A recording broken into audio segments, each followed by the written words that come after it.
I did something I've never done before yesterday. I walked out of a yoga class.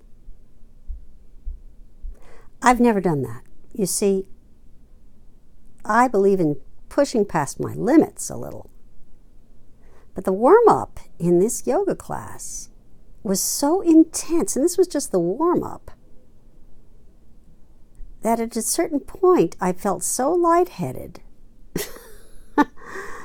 and slightly nauseous. Now, I didn't help myself by eating the wrong thing right before the class. However, I realized that I was responsible for my body, nobody else. Now, it wasn't an issue of the yogic adjustments. It was the issue of my own stamina. I realized, okay, you're not a Navy SEAL. Something to be said for pushing yourself beyond your limits to the point of throwing up, but I didn't feel like doing that, so I left the class. And it ignited a very interesting internal struggle having to do with respecting my limits and trusting my body and knowing I'd gotten what I'd come for, even though it was only 20 minutes of the class, because I actually felt good. I felt like I'd gotten what I needed. And feeling as though I had in some ways given up. That I have changed in terms of my tenacity. I have changed because of my age, whatever. What's becoming clear to me is you've got to work from where you are. And don't comment on the internal commentary. Go from where you are. When you make agreements, keep them. If you're feeling confused, reach out. Talk to people. Don't stay isolated. A lot of my clients have broken out their light boxes at this time of year. And they're using the coaching to keep getting back on the ideal path. Nobody stays on it. That's the thing. And all we ever see are other people's A-reels, but the fact is we're always falling off the ideal path. Life is about getting back on it from wherever you are.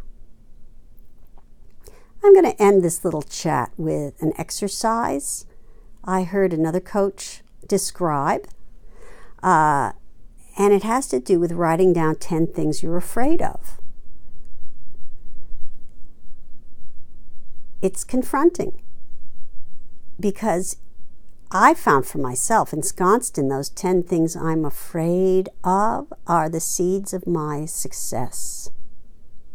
So the recommendation is to identify one of those 10 things and do it. Don't think about it.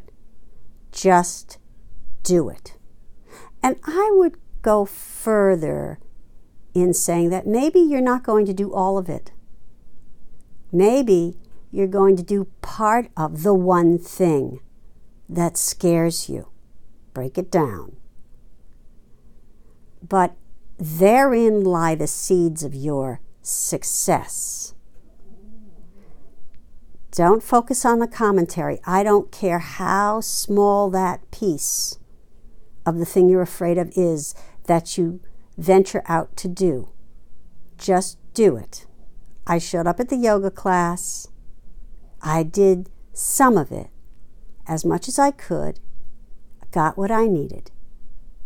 I could beat myself up for leaving, or I could say, in 20 minutes, I opened my body up, stretched, and I didn't hurt myself, right? Go from where you are, no matter where you are. And in addition, reach out, speak to someone. Don't stay isolated. Isolation is the enemy of everything. It's not the same as solitude. Solitude is what we need to integrate stimulus at times, to make sense of it and have our own thoughts. Isolation is devoid of stimulus and simply leaves us without stimulus, subject to our feelings. And feelings are like waves. You got to ride them, otherwise you drown. And it helps to ride them by reaching out and getting out of isolation. Be interested to know what you think of this little video, what your thoughts are, what it brings up for you. So please write me at rati@creativecallingcoaching.com or like the Facebook page, facebook.com/creativecallingcoaching. I look forward to our conversation. Bye-bye.